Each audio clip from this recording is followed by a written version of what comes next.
Whether you're a complete beginner or just looking to level up, here are the top things I wish I knew when I started playing arcraiders 2 months ago. Now, the CEO of Embark, he recently came out and said that there is some matchmaking that's going on here. So first of all, they matchmake with skill-based matchmaking. They check your skill level. The other way they matchmake is through solo, duo, or trio mode. So they have different matchmaking there as well. But the last one, and the most important one that everybody's been talking about for the last week or so, is aggression-based matchmaking. So if you are someone who likes to do PvP, you will be matched with others who also enjoy PvP. If you are someone like me who's more passive, likes to help out, likes to cooperate even with people in different squads, then you'll be matched with PvE people. Now, I've noticed that since Patrick has let this out and told everyone that we do have aggression-based matchmaking in Arc Raiders, I have been shot right off the bat a couple times. I haven't shot anyone in maybe a month and a half. To some people, it sounds boring, but to me, that's my preferred way to play. But a couple times I've loaded in and then shot immediately, and I'm like, hey, friendly, friendly, and then they just kill me. It's usually someone without a mic. They don't care. They just want to kill you and get the loot. And yeah, it's unfortunate, but there is a way to sway the matchmaking. So if you are a PvP player and you want to do PvE instead, you know, you could go a few rounds without shooting anyone, but you will be able to achieve PvE mode. And of course, the vice versa. If you want to do PvP only and that's your focus, then just start shooting everyone and eventually you will be in hot PvP zones. Anyways, so that's the basic tip for matchmaking. Let's head over to the practice range to talk about some basic movement tips as well as some more intermediate or advanced tips too. All right, so let's go through some basic things. First one, when you're sprinting, if you holster your gun, you will sprint faster. This is also apparent when you're just walking. So if you have your gun out, you walk, you know, decent pace. But if you put your gun away, you can already see a speed increase. The next one is you can shoulder swap pretty easily. On PS5, it's just pressing the R3 button down or the right joystick down. This is especially helpful when you're around walls. Now, these are basic things that, you know, if you've been playing a shooter, you will know these, but yeah, very easy in this game. I was very impressed with shoulder swapping when I started. Another basic thing with shoulder swapping is if you're coming around a corner and half of your screen is just the wall, you should shoulder swap. When you shoulder swap, you can see more of the screen. So the difference from here, oh, I can poke out like this, but now I have no cover, or I can flip my shoulder and now I have way more cover and I can aim. Look, there's a target there. You can see my reticles on the wall because I'm not, you know, if I shoot, I'll hit the wall here. Yeah. Another of the more basic, maybe intermediate tips is if you are jumping off of a high ledge, or if you just fall, you can roll at the bottom of your landing so you won't take any damage. So like this, all you have to do is do a roll at the bottom. I've had mixed results. I've pressed the dodge key or the crouch key, which is circle. I pressed it once, it's worked. I've pressed it twice, it works. Sometimes it fails, but you know, you'll just get used to the timing and eventually you will get it. So let's jump and then you can roll. There we go. Okay. There is a more advanced technique. I saw this on YouTube. I'd like to give credit to the person who showed, but I don't remember who they are. You could also just roll off of the high ledge, and if you roll off when you land, you will continue running. Let's try. Watch. Hopefully I don't fail. Oh, that didn't work, so I took damage. Let's try again. So the point is to roll right at the edge, right at the end here. Your character is gonna roll in the air, basically, and when you land, you can continue sprint. Oh my gosh, what is happening here? Well, I mean, there we go. But that didn't really work. Let's cut until I can actually do it. There you go. Okay, another really basic, important tip is to use your headphones. The sound design in this game is just incredible. So if I just move the camera, you can hear this clearly to the left. And as we shift around, you will now hear it through the right. Now, this works with everything in the world, footsteps, someone breaching a container, arc that are around. The best tip is to go to your settings, your audio settings here, and you want to turn night mode on. With night mode off, those are the default settings. You still can pinpoint where footsteps are coming from and such. However, I've noticed that, and many people have reported that when you turn it on, the pinpointing accuracy of your headphones is more accurate and it's louder. So keep that on. Another tip is your microphone. You need to use a microphone. There are so many people out there who don't use their mic. Usually you'll find people who don't use their mic, they're actually trying to kill you. So they want to do PvP and they just want to kill everyone. There's a feature in this game called proximity chat. And proximity chat is if you press the correct key or button, you'll notice at the bottom left here where my name is Dragoon, I press the proximity chat button, which I'll get to in a second. There is a yellow speaker icon. That means everything that I'm saying is now being projected around the world. I don't exactly know the distance radius, but it's people that are pretty close by. They can hear everything you say. You could just press the button again. You could turn it off. Proximity chat has saved me countless numbers of times. It has also enabled me to speak to whoever's out in the world and let them know that I'm friendly or that I'm looking for something, or even better, sometimes I find duplicate blueprints that I don't need and I just give them away because sure, I could get money from it. My inventory is at max though now after the expedition, after the reset. However, I don't need them anymore, so I just give them out. So just recently I found 2 deadlines. I needed one. I still have the other one. I didn't give it away yet, but I am planning to give it away. Perhaps, maybe I'll give it away to someone in the comments if you listen this far, and then maybe I'll pick someone at random and just give it away because, yeah, I have no need for it. So, yeah, you need to use your mic. So let's go to my settings here for audio again, for voice chat, my party voice chat. So if I'm ever in a party with trios or duos, I have it set to open microphone. That means just talk and then whoever is in my party will hear me. I prefer it that way. My proximity chat, I made it toggle to talk. Now you do have the push to talk option. You could also make it open microphone, but I definitely don't suggest that. So you could do push to talk or toggle to talk. The difference is if you do push to talk, you have to hold the button down every time. And if you do toggle to talk, you just have to press. So let's go to the wireless controller. If we look at the right here, let's look at the first column.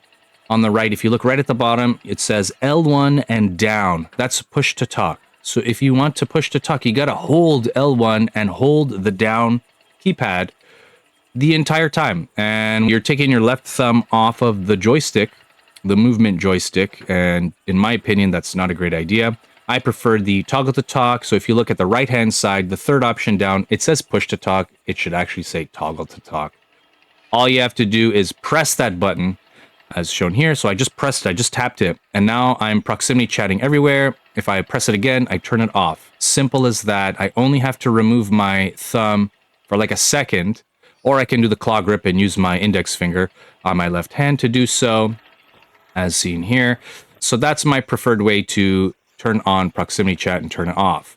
Now, keep in mind though, if you turn proximity chat on and you do toggle to talk, when you're done talking to whoever you're talking to, like, hey, I'm friendly and you want to trade and blah, blah, blah, you got to remember to turn it off. Because if you don't turn it off and you start talking to, I don't know, your wife, your girlfriend, your boyfriend, your husband, your kids in the background, you're yelling at your dog, everybody around you can hear that. You're just going to be causing all this attention to yourself that you don't really want. So make sure you turn it off and always double check if you do proximity chat, check in that bottom left corner to make sure that this yellow icon is gone. On PS5, there is a way to multi-select items, and the way you do that is you hold the L2 button or left trigger, and you press X, and you go around and select the items that you want to multi-select. You can then move them to your backpack, which is quick move. You can sell, you can recycle. Let's move them over. And there's also a button to unload your backpack. So all these items I just moved, I could just move them back the way I just did with multi-select, or I could go up here. This button here is the unload backpack button. It's that, and it will automatically send the items back. There is a way also to send half of, let's say, these smoke grenades. You can send half of them to your backpack. You can do that by pressing L2 and X to do multi-select, and then press square. It should only send 2 smoke grenades to the side, which it did here in the augment slot. There's also a way to merge stacks. So let's say I split all of these secret grenade stacks here, and I want to merge them together. I could do it manually by pressing X on each and every item and manually sorting them, or we can go to the merge stacks button up here, press it, and it puts it all together like an auto sort.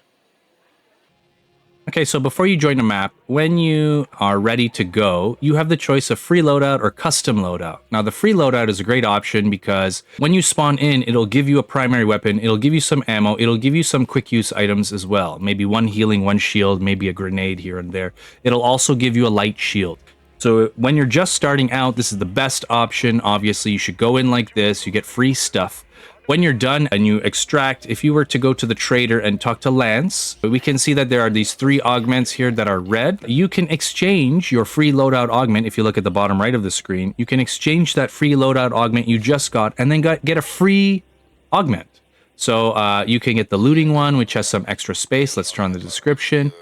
You can wear a light shield. You can have 18 items on you. If you go to the combat one, you can have 16 items, but you can wear a medium shield. And this one, the tacticals, you can hold more quick use items and you'll have 15 spaces. Me personally, I enjoy the combat one, so I can wear a medium shield. There have been tests done that medium shields are the best shield in the game. Anyway, so after you're done and you get your free loadout augment, after you extract, make sure to come to Lance and exchange your free loadout augment for one of these 3. Again, my preference is the combat. You can also start with looting if you just want to grab more stuff. Now, if we go back to confirming whether I want to go in or not, so you could choose free loadout.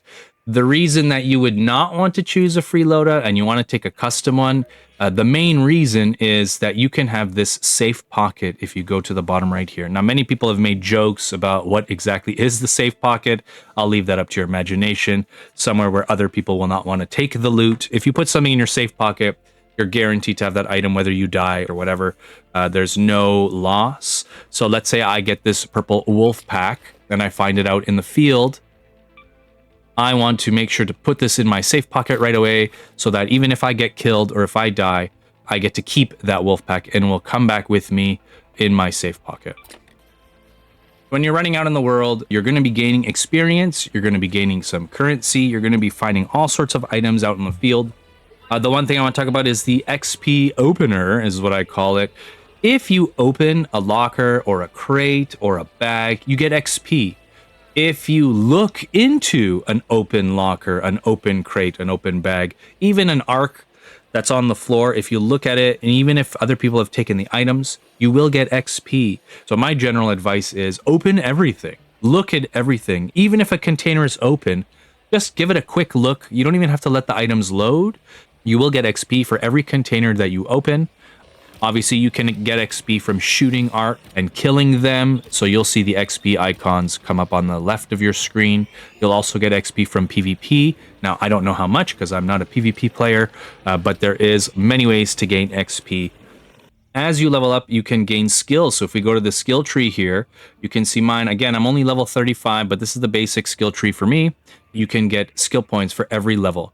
Now, in my opinion, when you start the game, you should do the mobility tree right away, especially these 2 up here on the top here. So the first one is you can climb and vault more quickly. You got to get it anyway to vault up quicker, but there have been tests done where if you were to max this 5 out of 5, it's really not that much faster.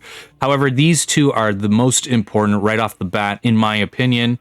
Moving around costs less stamina, so there is obviously a stamina bar. You run out of stamina, you can't run anymore, you can't sprint, and you're going to be moving slow, your character is going to be tired. So moving around costs less, but also increase your max stamina. So in my opinion, these 2 are the most important. You need stamina to move around and to do things, so you better max those first. Now, the next important one is up to you. Like, everybody has a different opinion. I went through the conditioning tree and I got 1 point in wearing a shield doesn't slow you down as much. I am planning to do 5 out of 5 for that because we want to move as fast as possible. But the one I wanted to get was breaching doors and containers take less time. So I made sure to get 5 out of 5 out of proficient prior so that when I am breaching something, it does take less time. I'm also now moving through the survival tree. So the first one I got in the survival tree is I went 1 out of 5 for agile croucher.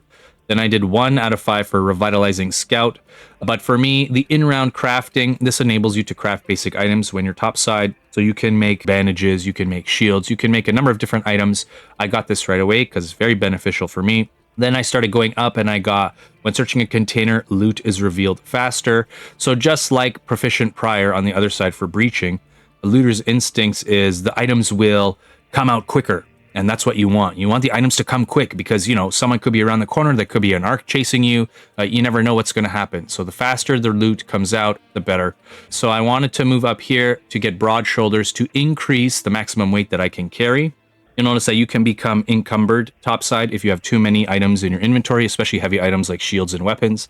So this is what I'm going to be maxing next. I also have looter's luck, so while looting, there's a chance to reveal twice as many items as once. So every now and then, when you're looting a bag or a locker, sometimes 2 items will pop up instead of just the usual one. So back again to the looter's instincts, you want the loot to be revealed faster. And if you have 2 items at once, that's great. The other thing I got was Traveling Tinkerer. So now, as well as with the in-round crafting, so you can craft topside, Traveling Tinkerer allows you to craft more items out in the field, which I think is beneficial. So I got a point on that too. So I'm going to be maxing out increase maximum weight you can carry for broad shoulders. Then I'm going to be increasing looter's luck. And I would like to get 1 raider scraps. I'm not quite sure yet. I got it last time and I thought it was great because every now and then I'll find a bandage or I'll find a shield, other healing items when I search lockers and containers. I feel like that could be beneficial if you're someone like me. You know, I'm not pro, so I do get shot at or I get hit by arc here and there. So I do like having the chance to find additional items. Eventually, I am going to unlock Security Breach. Now, this was really OP when the game came out, and it's been nerfed a couple of times, I think. So people are saying that it's not the best. Now, the security lockers, they used to be in certain places, but now they changed it where the security lockers are random. The items that you used to get from security lockers were like way OP, way insane, as some of the other YouTubers call it. But they nerfed that. However, I still think it's beneficial because here and there I'll find a security locker and I'm like, I wish I could open it. I want to get whatever's in there. I'm going to be unlocking that soon as well. If you search online for arcraider skill tree and recommended skill trees, you'll find many resources of what skills to get first and what skills that you can max. So obviously I'm only level 35, so I haven't gotten max yet. Feel free to Google those and find those for yourselves. But that's the basic starter of what you should be getting right off the bat. So when you're topside, you're going to be looting a lot. There are going to be items everywhere. At first, you're not going to know what's going on. What is this? What is that? And there are certain things that you need to look for. Now, in my opinion, there are a lot of jewelry items. You can tell that it's jewelry because it has a little diamond in the corner there. If you find these items, you should definitely put them in your backpack for extract because they do sell for a lot. One of the mechanics in the game is you have stash space and your stash space is limited at the beginning. You need to expand your stash space. Stash space is expanded by coin, and these jewelry items and these special items do sell for a lot, so you will be able to expand your stash space by collecting these items and selling them as soon as you get back to Speranza. So aside from jewelry, it's hard to determine exactly what you need, but there is a really good thing that you can do, which is tracking your resources. So if you look at the bottom right of the screen here, you can track your resources for PlayStation. You can press triangle. Now, when you track your resources, you can go to your logbook and it will list all the items that you need. You can also pull up this logbook just by looking at the map topside and will show you all of the tracked items that you have on the left there, as well as quests. But also, if you are tracking some items as you are looting out in the field and you're looking through a locker and a bunch of items pop up, you'll see that there's this little eye icon on some of the items. Those are the items that you are tracking. You don't really need to think as much as long as you go back and you track the items that you need for whatever it is that you are crafting or you're making or upgrading. You can see here, I like my Anvil 3. I'm tracking those items to make sure that whenever I find mechanical components, that I have that little eyeball icon, and I'll be quickly able to tell that I should be taking those out of the locker. If we see explosive compound, I need to make a lot of these so that I can create deadline mines. So I am tracking the crude explosives and oil, even though I have enough to make. I want to continue having those tracked so that whenever I find oil or crude explosives out in the field, it'll be very easy for me to quickly see that, oh, there's an eyeball, get it. So with items, there is a little rooster named Scrappy in Speranza. Scrappy goes out in the field and he brings you back these items here after every single round. Now, I have trained him to be max level. There is a guide here that I'll post right in the corner of the screen at the top if you're interested in what all the items are and where to find all of them. Please check out that video. Otherwise, I'll also put on the screen here right now. These are all the items required to level Scrappy up from level 1 to level 5. So the very first thing you'll need is a dog collar, but don't worry, you'll find one really easily as long as you keep looting, especially in residential areas. And all the items are easily found just by checking out my guide in the other video. The other important items that you'll need are to create all of your workbenches. You'll start off with the single workbench, then you'll have to unlock all of these different stations in your workshop. And after you unlock them, you can actually level them up as well. So I do need to level up my refiner still. I've leveled up the rest of them to max. Remember to track the resources that you need to find, so that little eyeball icon comes up. And as you get the items, you'll be able to upgrade them quickly. Here's a list of items that you'll need for each station. First, to unlock the station, but then also to level them up to level 3. And the reason that you would want to level up your workshop stations is that you can see here at the bottom, I have 2 epic materials that I cannot create yet, because if you look at the right here, it says it requires the station to be level 3. Let's go to the gunsmith. Now, my gunsmith is already maxed at level 3. However, I would not be able to create all of these different items, especially the epic attachments here. I wouldn't be able to create them unless my gunsmith was level 3. So you need to get those workshops up in order to craft all of these different items. Since we're on the topic of workshops, there is something else that's really important for your workshop. So if we go back to my gunsmith, I can create all of these different guns, but it's not every single gun or every single attachment in the game. You need to be finding blueprints. So if you go to the workshop tab and you press triangle, you can see at the bottom left here, I only have 26 out of the 75 blueprints available. So I'm slowly, once again, making my way to collecting all the blueprints. There are a lot of videos out there saying that, oh, you should follow this exact route, or you should go to this room and you're guaranteed to find 7 different blueprints in 30 minutes. Yeah, that's totally random. These blueprint drops are random for the most part. Now, there are some blueprints that only drop in certain areas. There are some blueprints that drop during different weather conditions. There are certain blueprints that you get from quest items. So the only one that I know of is the Hull Cracker so far. If you want the Hull Cracker gun, you need to do the quest for Tianwen, which I haven't done yet since the wipe. But to find these blueprints, you just got to keep looting. Now, there are different weather conditions that come into play when you're looking for items. Night Raid is one here under Spaceport. During the Night Raid, as you see here in the description, it says fewer active return points, no active raider hatches, but increased loot value. So yes, it is true. You will find more valuable loot during these different events. So Night Raid is one, Cold Snap is another. You can see here again, increased loot value, electromagnetic storm, increased loot value. So if you go out topside during these different weather events, then you will have more luck finding blueprints. So while it is true that the different weather events will increase your loot value, you will find many blueprints just regularly on the regular map. So for example, this anvil, I found this. This was my very first blueprint that I found on like maybe the 3rd map that I went on after the wipe, after the expedition. And it was just in a box up at the top of this tower here. And I was super excited to find it because it is my favorite gun so far in the game. So you don't need to go out during night raids or cold snap or electromagnetic storm, but your chances will be increased by doing so. The other thing you need to consider with blueprints is even though they are random, typically something like a defibrillator, there probably is more of a chance to find it in a medical area. There's more of a chance to find a gun in something like a weapon crate or an ammo box. Same thing with gun attachments. You would find them maybe in ammo crates or gun cases. Grenades, I think they just fall out of lockers mostly. So really, all of these blueprints, you can find them pretty much anywhere in any container, but there is more of a chance to find, grenades in lockers and desk drawers. And there's more of a chance to find guns in weapon cases. But so far, it's been pretty random. I don't know if I necessarily believe some of the people that are saying, oh, you need to go this route in this room and this whatever. Yeah, it's not like that. It's pretty random for me. So take what I'm saying with a grain of salt, but I am having, average luck. Just get out there and keep looting, and eventually you will find all of the blueprints that you need. If you made it this far, thank you very much for spending your time watching my video.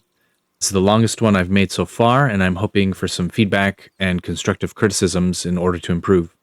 For a chance to win the deadline and other blueprints like the trigger grenade I have there, please leave a comment below. Hopefully this guide has helped you, and please let me know if there are any other tips that you know of that may help other players in Arc Raiders. That's it for me. Hope to see you in the next one. Happy raiding.